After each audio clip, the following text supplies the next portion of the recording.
Honneur à Sophie Kanza, première femme professeure de la RDC. L'association de femmes professeurs d'université ont choisi la Journée internationale du travail pour lancer officiellement la plateforme Cercle Sophie Kanza. La femme et la lumière sans laquelle il n'y a point de progrès. Et les femmes professeurs d'université au Congo sont convaincues que développer le pays avec elles, c'est faire usage des sciences et technologies adaptées aux besoins de nos communautés. Ainsi, elles ont décidé de mettre leur savoir scientifique au service de la nation.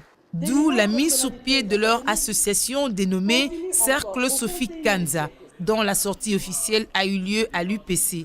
Comme toute association, le CSK s'est fixé des objectifs. Nous voulons jouer un rôle dans la société. Parce que partout, ce sont les sciences et les technologies qui améliorent la société, qui développent la société. Nous sommes d'ici, nous restons toujours sur nos campus, nous n'y arriverons pas. Nous devons tout justement aller vers les populations, vulgariser nos recherches, former les mamans pour que nous puissions développer ainsi la société. Pour sa part, le vice-premier ministre en charge des PPT se veut optimiste quant à l'avenir du CSK. Je crois que pour moi, le pari est gagné. C'est un début. Je crois qu'elle ira de l'avant et je reste optimiste quant à l'avenir du leadership féminin. Une initiative bien saluée par les Congolaises. Voir des dames réfléchir ensemble, prendre des initiatives comme ça, c'est à encourager et ça nécessite aussi de mettre le moyen à leur disposition pour faire asseoir leur structure réellement dans toute l'étendue de la République. Sur un total de 1582 professeurs au Congo, on ne compte que 62 femmes, d'où un appel aux autres femmes de briser les frontières pour rejoindre le cercle des savants.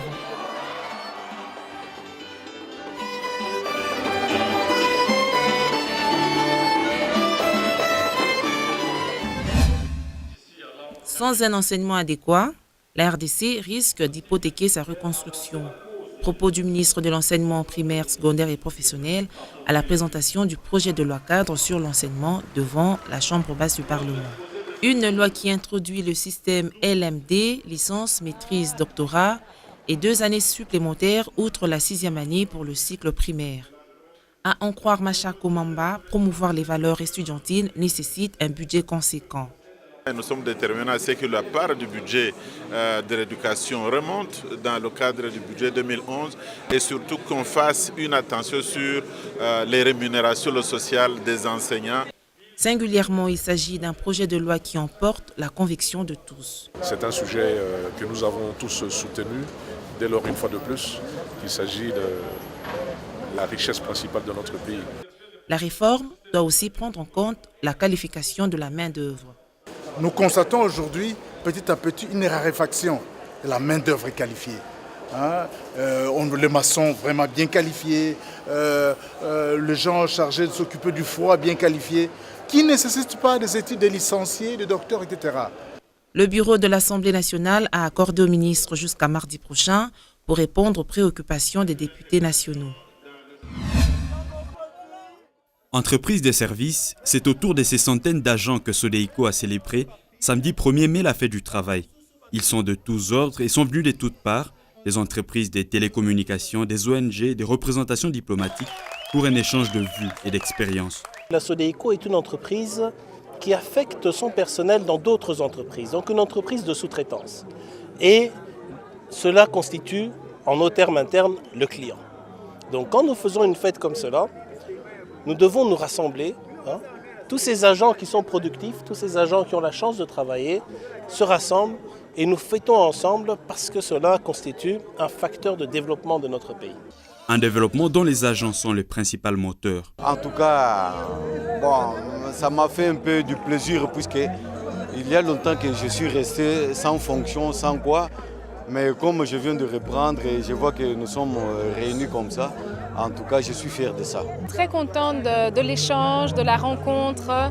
Et un événement pareil, ça permet vraiment de se rendre compte que la Sodeiko, ce n'est pas uniquement le staff Sodeiko, mais c'est vraiment tous les agents qui sont détachés un peu partout, chez tous nos clients. Et voilà, un bel échange et une belle rencontre. Autorité morale de Sodeiko, Maître Mutondo, initiateur de ce vieux projet qui a vu le jour en 1987, a invité les agents à tout faire pour protéger leur travail. Et pour couronner le tout, une tombola leur a permis de gagner de nombreux prix. Qu'ils pouvaient s'estimer heureux, ces agents de la Sodeiko, dans un pays où le taux de chômage affole les compteurs. L'enseignement technique et professionnel en exergue. C'est au travers de cette journée porte ouverte, organisée à Liti Gombe, que différentes écoles du domaine ont exposé leurs réalisations au grand public. Occasion pour ces élèves de faire valoir leurs options. Il n'y a pas de saut métier, il n'y a que de saut de genre. J'aime mon métier, c'est mon devoir de le poursuivre jusqu'à la fin de mes études. C'est plus facile de se baser sur la technique plutôt que la théorie. Alors, je voudrais que l'enseignement au Congo soit un peu plus pratique. Voilà.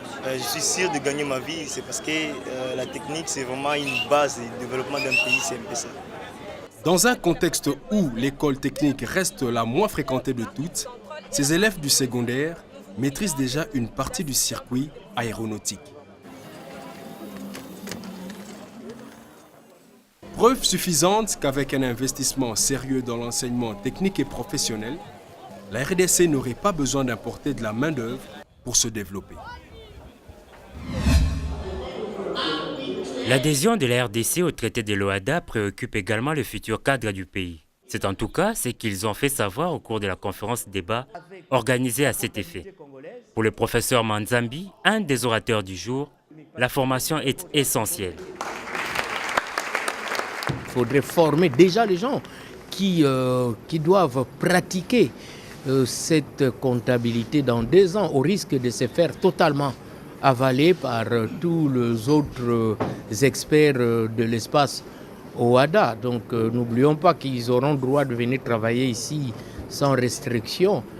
Ceci dit, en plus de la formation, le conférencier plaide pour l'octroi de moyens conséquents à même d'allier la théorie à la pratique. Nous invitons le gouvernement, l'autorité, si vous voulez, à mettre des moyens beaucoup plus importants, beaucoup plus conséquents pour que la formation soit pratique. Donc nous l'avons fait aujourd'hui par exemple au cours de cette conférence, mais il faudrait qu'on organise des ateliers, que la formation soit accessible, si vous voulez, à toutes les couches de la société. La matière valait bien la peine pour les participants, en majorité étudiants, futurs cadres du pays. Dans le souci de donner des informations fiables au niveau académique et au niveau scientifique, alors je me suis dit il s'avérait important que nous puissions inviter quand même les 2 intervenants et nous parler un peu plus sur les cadres juridiques et sur les cadres comptables pour que nos étudiants de l'Université protestante au Congo en général et les étudiants de notre faculté d'administration des affaires et sciences économiques puissent quand même comprendre l'importance et puis les impacts qui seront lorsque ça sera vraiment effectif. Par rapport à la comptabilité, nous devons revoir la comptabilité depuis les humanités commerciales, si je peux être plus précis. Donc si vraiment l'État pouvait s'impliquer, ça sera vraiment une bonne chose pour nous actuellement et les générations à venir. Ayant adhéré à l'OHADA, la RDC ainsi que ses habitants sont donc appelés à se mettre au pas.